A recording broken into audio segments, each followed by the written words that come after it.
vermelhava. Para o crepitado braseiro, mal o foguista tentava. No entanto, casualmente, olhando a caverna ardente, logo algo o assombrava.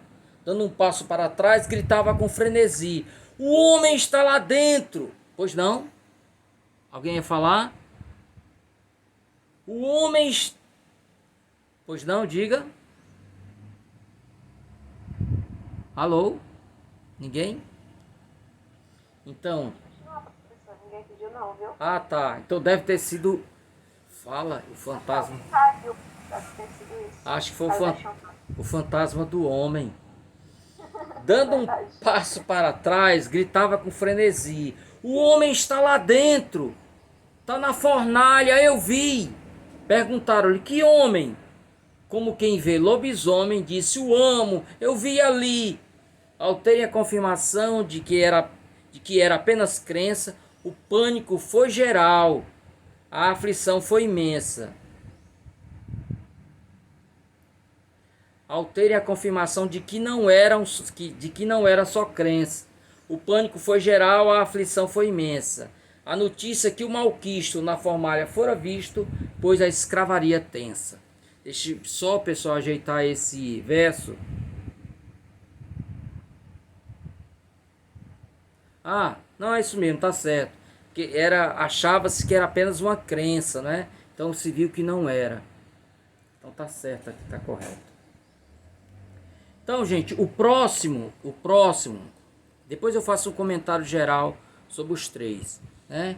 Então o próximo que eu escolhi foi o Espectro, de Gustavo Barroso, né? Então ele foi publicado originalmente em 1915. Eu mudei o texto para o padre blasfemo, né? Então o padre que dizia blasfêmias, que agia com blasfêmia e tal. Então o texto mostra como a alma de um padre que cometera vários pecados, inclusive, gente, ele tinha vários filhos com as escravas, mas não os reconhecia, tratava como os outros escravos, né? Então, depois que ele morre, a alma dele fica presa na fazenda, né? Ele fica como alma penada. Então aí já o trechinho já perto do final. Nas noites de sexta-feira, dizem que na alpendrada surge com os olhos de fogo e com batina surrada, e do padre miserando os miolos vão pingando em sua cabeça quebrada. Porque ele caiu, pessoal, do cavalo, bate com a cabeça na pedra e os miolos ficam vazando, né? Pegando a corda do sino, puxa desesperado. A voz fanhosa da peça sob o luar prateado ou nas noites sem luar, logo vem a ecoar, assustando o povoado. Então um povoado se formou, a casa ficava na parte mais alta, então em redor se forma um povoado. E esse povoado costumava escutar nas noites de sexta-feira o sino badalando, né? Para todos que escutam a voz fanhosa do sino, ela vem do além-túmulo, testemunho genuíno de quem perdeu sua alma, não achando paz e calma por ter sido um assassino. Então, gente, os três contos, eles estão ligados dentro desse universo das lendas, né? Das lendas que nós escutamos, pelo menos a minha geração ainda escutou, essa nova não escuta tanto. Histórias de alma que corriam de avô para pai, de pai para neto e assim ia, né? Histórias que vêm de longo tempo.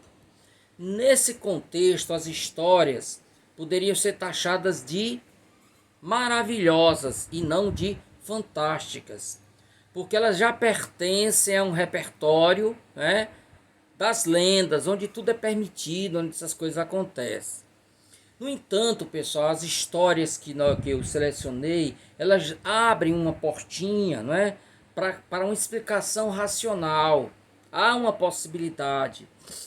A cabeça do patrão no meio das chamas, pessoal, poderia ser apenas o medo dos escravos. Tanto é que nem a esposa do morto e nem o capataz, ambos brancos, conseguiam ver. Olhavam e diziam que eles estavam mentindo, né? Então, a crendice daquele povo, nós estamos falando de uma outra época, que via o pobre, né, como alguém crédulo, alguém que acreditava em qualquer coisa, não tinha um estudo, então se acreditava, então poder-se-ia explicar, do ponto de vista racional, que a visão do patrão no meio das chamas era mero fruto da imaginação dos negros, e um acabava contaminando o outro. O caso do sino, pessoal, que bate nessa fazenda, essa fazenda está abandonada, inclusive a maneira como Gustavo Barroso descreve a ruína da casa é uma forma assim magistral. Era realmente um excelente escritor. Meu compadre Arievaldo Viana era apaixonado, tinha muitos livros do Gustavo Barroso, né? Às vezes eu puxava a orelha do meu compadre porque ele queria escrever contos seguindo aquele estilo. Ele disse: olha, esse estilo é um estilo passadista, os leitores da atualidade não terão paciência, né? Só quem já é mais, né, experimentado, mas quem está começando a ler vai preferir um texto de uma linguagem mais fluida, né? Mas ele não queria saber disso não, né? Meu compadre tinha convicção das coisas, né? Bom, o certo é que ele descreve, pessoal, o ruído dessa casa de uma maneira espetacular, né? Ele vai se demorando. Essa é uma grande habilidade do grande escritor. É ficar se demorando numa descrição, pegando os detalhes, né? Por isso eles constroem livros tão grandes, porque eles se demoram ali fazendo arte, né? Um mínimo de coisa, eles se demoram nas descrições, enxergam coisas ali. Ele descreve, por exemplo, pessoal, a calçada, como ela vai sendo arrebentada pela grama que vai nascendo, né? Muito espetacular. O certo é que essa casa abandonada, que ficou como símbolo de uma casa mal assombrada, maldita, né? Os ventos fortes, porque só na sexta-feira? Ninguém entende os círculos dos ventos, né? Os ventos também têm um ciclo, né? Eu lembro que na infância as pessoas sentavam nas cidades ao longo da região jaguaribana até Juazeiro ali, as pessoas sentavam a esperar o Aracati. O vento do Aracati tinha hora certa de passar, né? Lá no caso de Garói, lá em Oroz, né, terra do meu pai, lá chegava no finalzinho da tarde, né? Antes da noite chegar, ele chegava lá. E eu lembro em 1972, 73, quando nós lá fomos, o meu avô dizendo: vamos aqui pegar o Aracati. Então colocávamos as cadeiras lá esperando essa lufada de vento que vinha, e era forte mesmo. Eu era muito criança, tinha 6 anos, e nem incompletos, e me lembro, isso ficou na minha cabeça. Então esse sino que ecoa, pessoal, que julgam que é a alma do cidadão, pode ser explicado pelo vento. Opa, desculpem, voltando, que faltou um conto e eu não lembro qual foi mais. É o primeiro conto. O primeiro conto do encontro com o encontro com a mula sem cabeça lá, né? Então essa daí é a única que talvez não se explique, ou se pode explicar com um animal, uma capivara, né? O outro animal que o medo do caçador, né, acusou como sendo uma mula sem cabeça, né? Mas o desdobramento do texto leva para uma solução que eu não tenho como explicar, né? Então leiam lá a minha adaptação para vocês verem, né? Eu procurei ser o mais fiel possível, gente, aos contos. Procurei não inventar. Peguei inclusive palavras, o passo a passo do texto, né? Cada parágrafo eu fui fazendo. Então eu procurei ser o mais fiel possível aí. Porque esses contos, infelizmente, vocês não encontram. A não ser quem tem um livro aí, né? Uma das colegas tem. Ok? Bom. Pois não, meu anjo. Então, de acordo com aquela naquela outra concepção que a gente viu, essas mesmas lendas, elas são vistas como fantásticas, já que apresentam um elemento sobrenatural, mas, por exemplo, se a gente aceitar o que é repassado nelas, a gente já está diante de um outro gênero, que no caso é o maravilhoso. Perfeito. Quando a gente não aceita o estranho, é isso? Exatamente isso. Então vocês veem aí como a interpretação do texto literário às vezes tem muito de subjetivo, né? Olha o que diz a Ilha, pessoal, na continuação daquele trecho lá.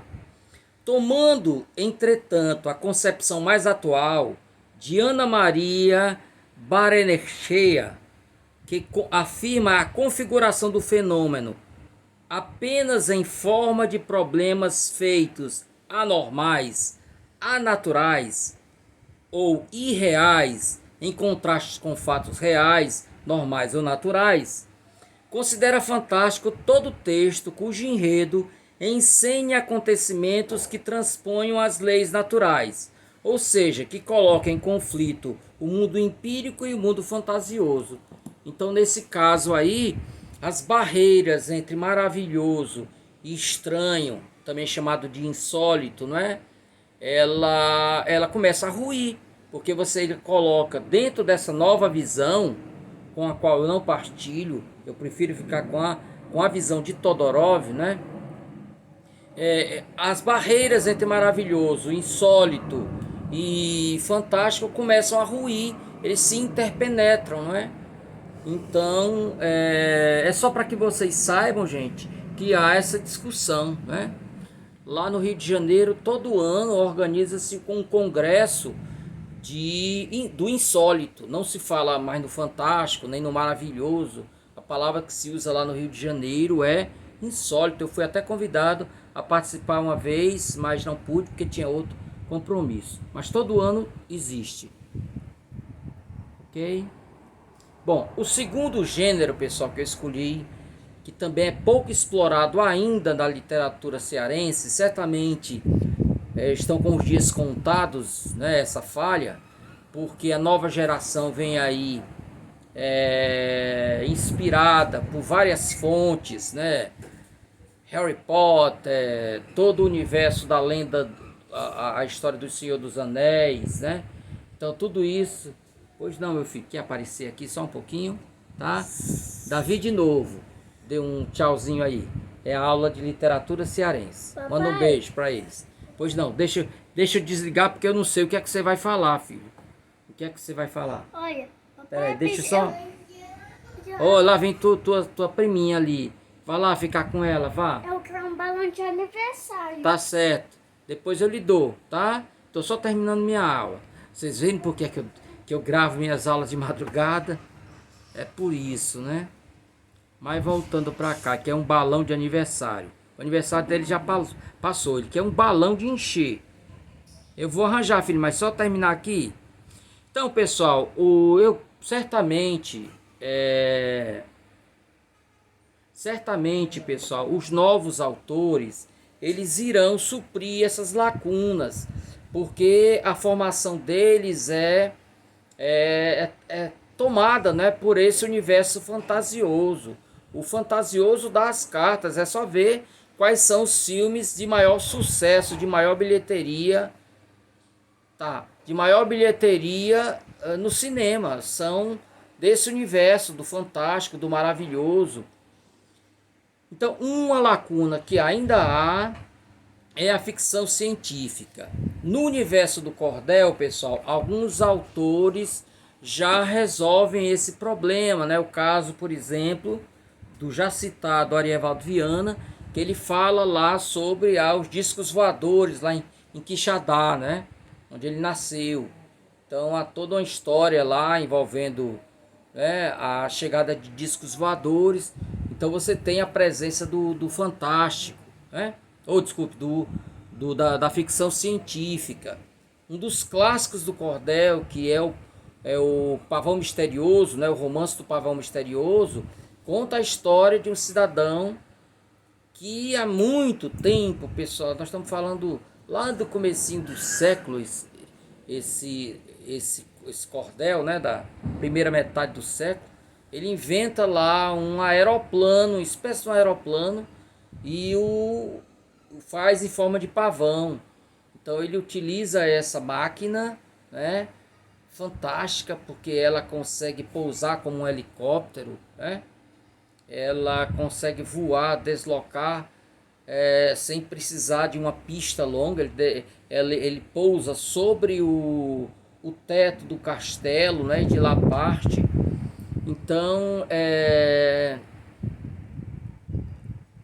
gente, ele já tem no cordel a presença do elemento da teoria tô aqui me perturbando porque o menino tá sempre me chamando aqui. Filho, papai precisa terminar a aula, depois falar com você, viu?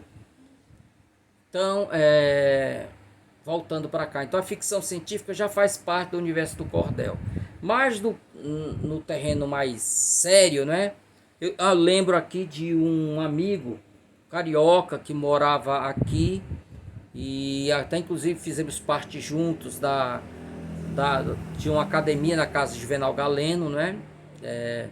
Esse rapaz já voltou para o Rio de Janeiro, mas também escreve um livro sobre ficção científica, viagens no tempo, essa coisa toda. Então, certamente é uma área que vai receber nos próximos anos uma enxurrada de textos, né?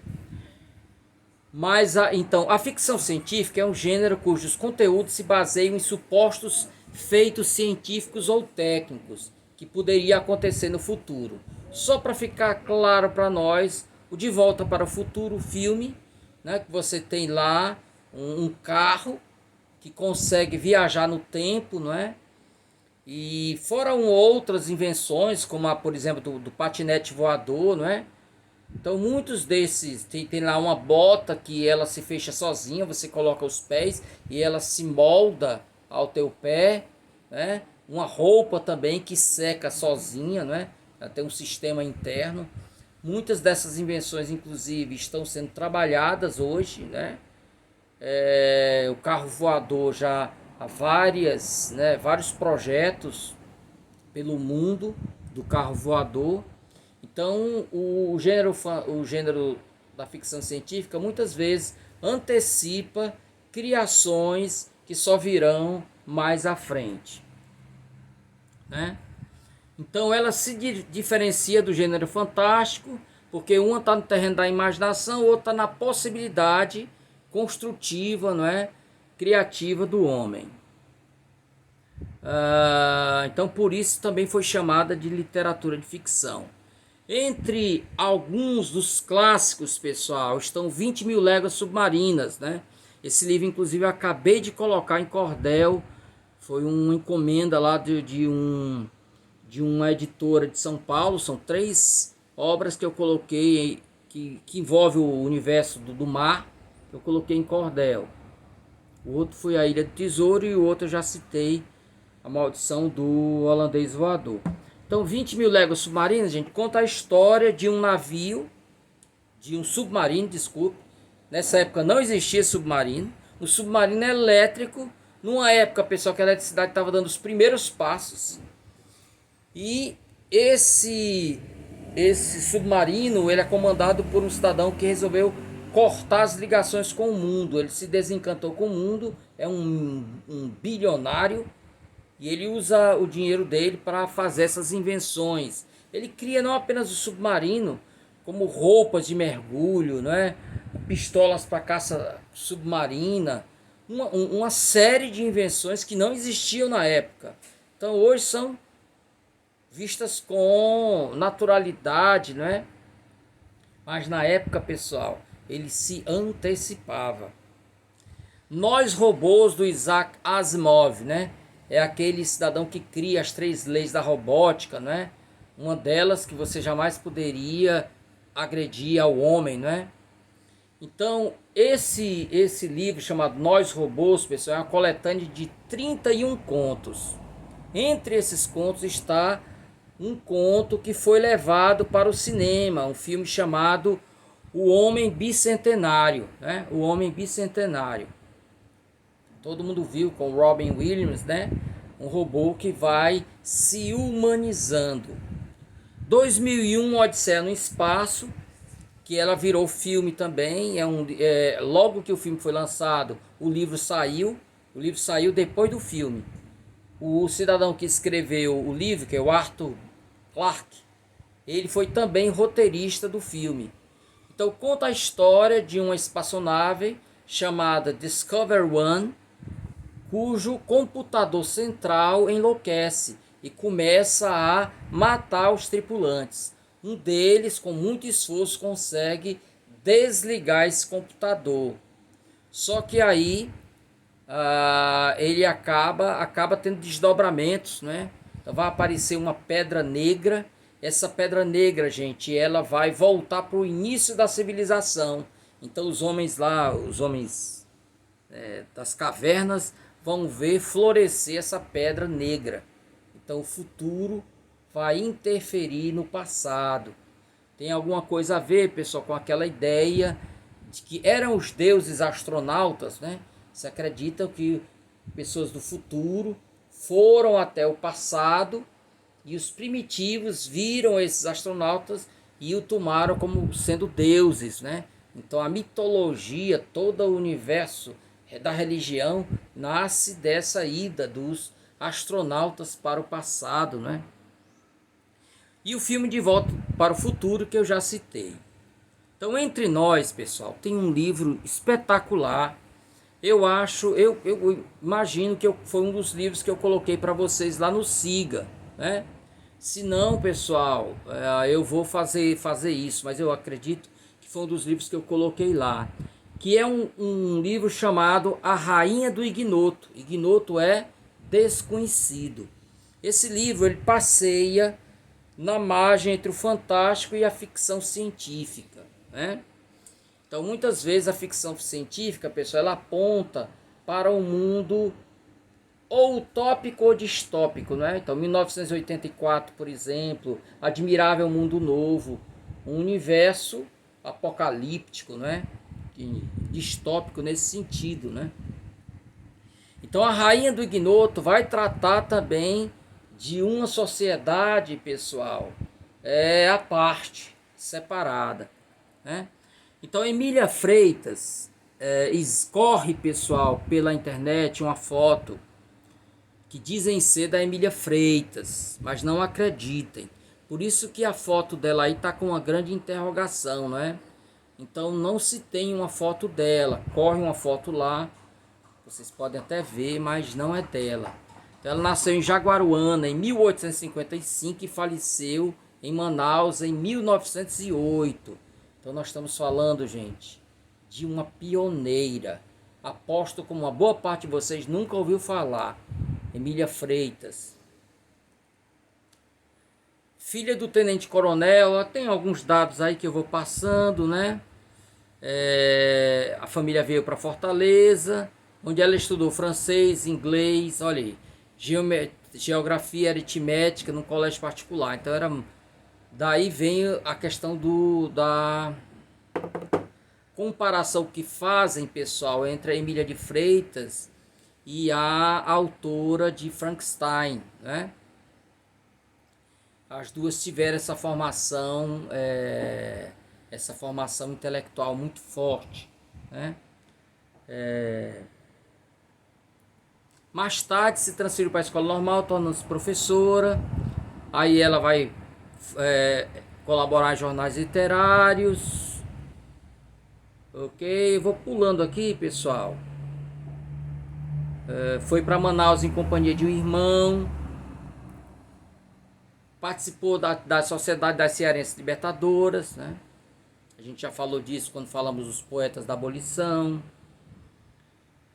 Em 1899 saiu A Rainha do Ignoto, sua principal obra, a qual deu o curioso subtítulo de Romance Psicológico. Então daí também você tem essa ponte para o fantástico, né? Então, ela transita entre esses dois universos. Casou-se com o jornalista Artúnio Vieira em 1900, né? Fundou o grupo espírita Verdade e Luz. Nós estamos falando, pessoal, do comecinho do século, quando a religião, né, quando o movimento, né, do espiritismo era muito, né, perseguido e tal. Ok?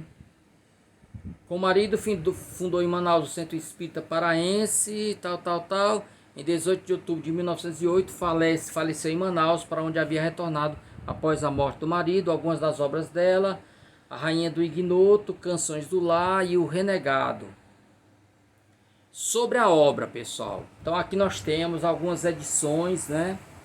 Uma delas aí, eu não sei se é a do meio ou é a terceira, ela é em formato de e-book, né? Livro eletrônico. A romance teve 3 edições, né? Então, pessoal, tudo começa com o Edmundo. Edmundo é um advogado e ele volta à terra natal dele e lá ele começa a ouvir falar sobre lendas em torno de uma mulher muito misteriosa, né? Essa mulher vai ter vários nomes, né?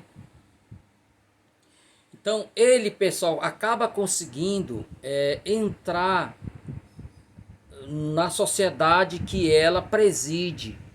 É uma sociedade onde só moram mulheres. Então ele se veste com a roupa de uma freira e consegue entrar nesse local.